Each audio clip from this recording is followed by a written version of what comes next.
Bismillahirrahmanirrahim. Assalamualaikum warahmatullahi wabarakatuh. Nama saya Fatih Sherina binti Abdul Jalil. Nombor matrik saya 066756. Saya akan menerangkan tentang ta'rif al-mani'. Al-mani' huwa maratubu syari' ala wujudihi adamu wujudil hukum atau adamu sabab ayu batlanuhu. Yang bermaksud ia sesuatu perkara yang telah ditetapkan oleh hukum syarak, sama ada wujud perkara yang terhalang dari segi hukum atau sebab yang bermaksud boleh membatalkannya, dan ia boleh menyebabkan sesuatu perintah atau hukum itu menjadi tidak sah atau tidak berlaku. Seterusnya, al-mani' terbahagi kepada dua jenis, iaitu mani' lil hukum wa mani' lis sabab. Baiklah, seterusnya saya akan bawakan satu contoh daripada hadis Nabi Muhammad SAW. Itu sabda Nabi SAW yang bermaksud telah terangkat pena daripada tiga perkara, iaitu orang yang tidur sehingga bangun, kanak-kanak sehingga bermimpi, dan orang yang gila sehingga sedar. Jadi, tuntutan syarak dalam hadis Nabi ini menjadikan orang yang tidur, kanak-kanak dan orang yang gila ini terhalang mani'ah daripada taklif, iaitu dipertanggungjawabkan ke atasnya. Seterusnya saya akan serahkan pembentangan ini kepada rakan saya seterusnya. Assalamualaikum warahmatullahi wabarakatuh. Nama saya Nurdiana Saliza binti Ishak, nombor matrik 066939, dan saya akan menyambung pembentangan yang seterusnya, iaitu tentang mani' hukum. Apakah yang dimaksudkan dengan mani' hukum? Mani' hukum bermaksud terdapat halangan yang mengakibatkan ketiadaan pelaksanaan hukum walaupun sebab untuk hukuman tersebut ada ataupun syarat-syarat pelaksanaannya telah dipenuhi. Contohnya, permasalahan bapa yang menghalangi pelaksanaan hukum qisas, di mana seorang ayah tidak akan dihukum dengan hukuman qisas jika ayahnya membunuh anak kandungnya sendiri secara sengaja, walaupun dia masih diwajibkan untuk membayar diat, iaitu membayar denda. Mani' hukum ini terbahagi kepada tiga. Yang pertama ialah mani' yang tidak boleh berlaku serentak dengan hukum taklif, iaitu hukum syar'i yang mengharuskan atau melarang sesuatu. Contoh keadaan yang merosakkan akal seperti gila ataupun pengsan yang mencegah hukum taklif dan menjadi halangan bagi pelaksanaan hukum. Yang kedua ialah mani' yang boleh berlaku serentak dengan kelaikan taklif, iaitu kelaikan seseorang untuk menjalankan hukum, tetapi halangan tersebut menghilangkan taklif walaupun ia boleh berlaku. Contohnya haid, nifas dan junub yang mencegah solat dan masuk masjid. Haid dan nifas juga mencegah kita daripada berpuasa. Yang terakhir ialah mani' yang menghilangkan keharusan taklif dan mengubahnya daripada keharusan mutlak kepada pilihan. Contohnya adalah penyakit yang mencegah kewajipan solat Jumaat, dan jika dia solat dalam keadaan sihat, solatnya adalah sah. Begitu juga keadaan wanita yang menghalang solat Jumaat, dan jika dia solat dalam keadaan yang sihat, maka solatnya akan menjadi sah. Jadi itu sahaja daripada saya. Sekian, terima kasih. Assalamualaikum warahmatullahi wabarakatuh. Nama saya Rosniza binti Rosli, nombor matrik 066746.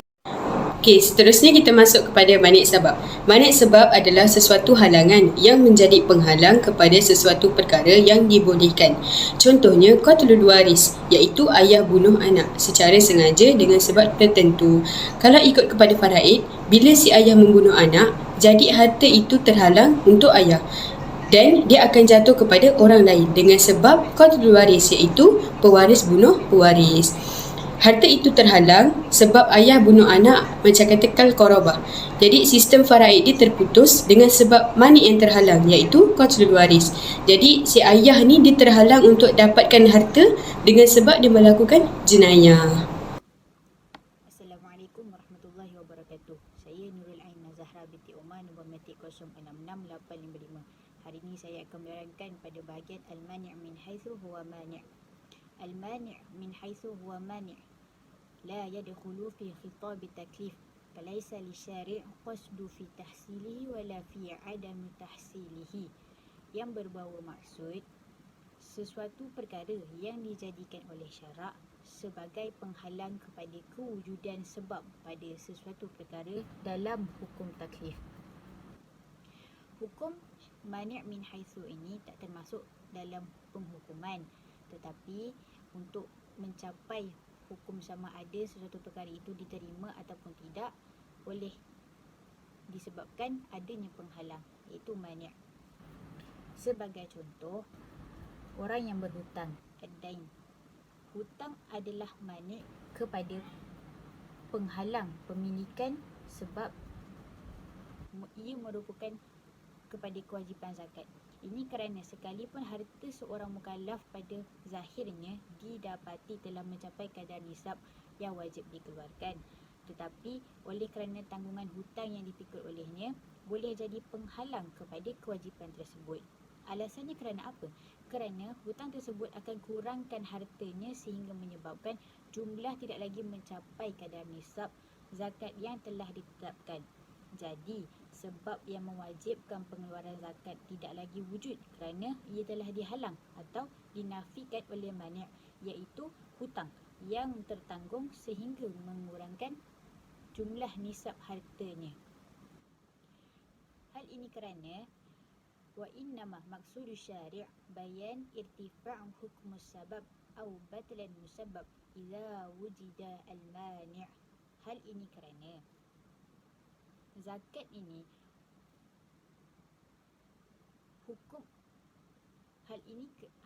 kerana hukum mani' min haitsu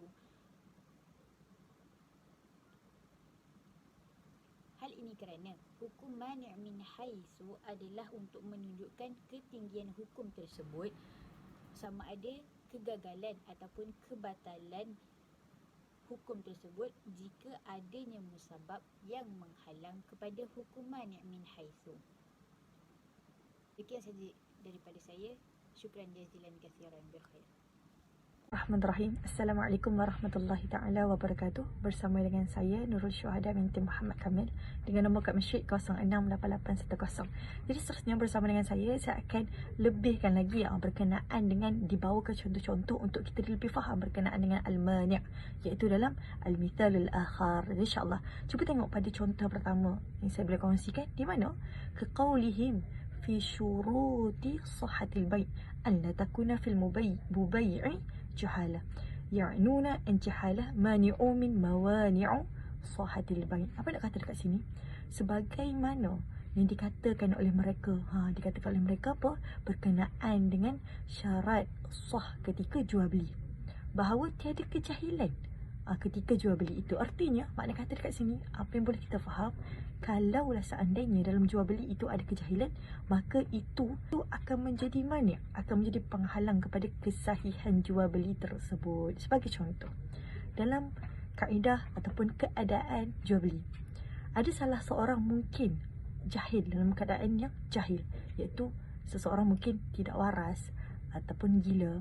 Maka dekat sini, kalau seandainya berlaku jual beli, itu dikira tidak sah ketika jual beli. Sebab apa? Sebab adanya kejahilan pada keadaan itu. Kejahilan ini pula akan menjadi penghalang kepada kesahihan jual beli yang dilakukan oleh mereka. Ini contohnya kita boleh nampaklah kat sini. Okay, baik. Seterusnya, yang kedua, cuba tengok pada contoh yang kedua, ad-dainu liman malaka nasaba min amwaliz zakah fa in dainahu mani'u min tahaqqa as-sabab li ijab az-zakah alaih. Apa kat sini nak kata? Ini adalah berkenaan dengan di mana kalau seseorang hutang dan dia hendaklah diwajibkan, memang wajib untuk menunaikan zakat kan. Seseorang itu diwajibkan untuk menunaikan zakat dengan syarat-syarat yang tertentu, keadaan tertentu. Namun adanya hutang, maka hutang itu dikira sebagai mani', sebagai penghalang. Sebab apa? Kewajipannya tidak ada pada zakat, tidak, tapi kewajipan itu beralih kepada hutang. Kena selesaikan hutang dulu, kewajipannya ke atas hutang. Sebagai contoh, kita lalu satu tempat, maka ada satu palang, dan palang itu menjadi penghalang. Tapi bila diangkat, maka hilanglah palang itu, kita boleh lalu. Jadi ini kiranya kewajipan ia terangkat bila mana hutang diselesaikan. Jadi itu nak kata, iaitu mani' bagi keadaan ini adalah hutang. Hutang bukannya kewajipannya ke atas zakat, tapi kewajipannya ke atas hutang. InsyaAllah. Jadi ini yang kedua. Untuk yang kedua, kita boleh faham di mana ad-dain, iaitu hutang itu merupakan banyak. Bila seseorang itu hendak menunaikan zakat tapi disebabkan ada hutang, maka itu tertegah yang dihalang untuk dia kewajipan ke atas membayar zakat. Jadi insyaAllah itu saja. Bismillahirrahmanirrahim. Assalamualaikum warahmatullahi wabarakatuh. Ana Nurul Ifah Maudiyah binti Muhammad Fauzi yang berkat matrik 068808. Jadi hari ini saya nak sharekan beberapa contoh keadaan bagi manik-manik yang diperkatakan oleh sahabat kita tadi. Seperti yang kita tahu, manik terbahagi kepada dua, iaitu manik sebab dan juga manik hukum. Jadi saya akan berikan setiap contoh keadaan bagi manik-manik ini tersebut. Kita pergi kepada manik yang pertama, iaitu manik hukum. Seperti yang diperkatakan, manik hukum ni ia berkaitan dengan hukum lah, iaitu hukum taklifi. Contoh yang pertama, wasulu al-hid wan nifas yushakkilan a'iqan liwujubi adai as-salah hatta wa in kana as-sababul asasiyyu liwujubiha huwa dakhulu al-waqti al-muhaddadi. Maksudnya, kedatangan haid dan nifas yang menjadi manik kepada kewajipan menunaikan solat sekalipun sebab kerana kewajipan tersebut iaitu masuknya waktu telah wujud. Maksudnya nak kata kat sini, kedatangan haid dan nifas tu ia menjadi penghalang kepada menunaikan solat. Jadi jelaslah kat sini nak kata haid dan nifas tu itu adalah manik. Dan juga di mana kewajipannya? Kewajipannya adalah solat. Jadi, solat itu adalah kewajipan untuk semua umat Islam. Sekiranya ia didatangi haid dan nifas, maka ia menjadi manik, iaitu penghalang. Tetapi adakah ia memberhentikan kewajipan tersebut? Tidak. Wajib ke atasnya untuk menunaikan solat. Nak katanya kat sini, solat itu adalah kewajipan untuk semua umat Islam. Okey, itu adalah contoh keadaan bagi manik hukum. Apa pula manik sebab? Okey, yang kedua kita pergi kepada manik sebab, iaitu bersebablah, penghalang yang bersebab. Contohnya, ad-dinu huwa tarakumu lil maliki alladhi yusallu ila an-nasabi wa huwa as-sababu ra'isiyyu liwujubi adai az-zakah. Maksudnya kat sini, hutang adalah manik kepada pemilikan nisab yang merupakan sebab kepada kewajipan menunaikan zakat. Maksudnya kata kat sini, hutang tu adalah manik. Hutang tu adalah penghalang bagi seseorang yang nak menunaikan zakat.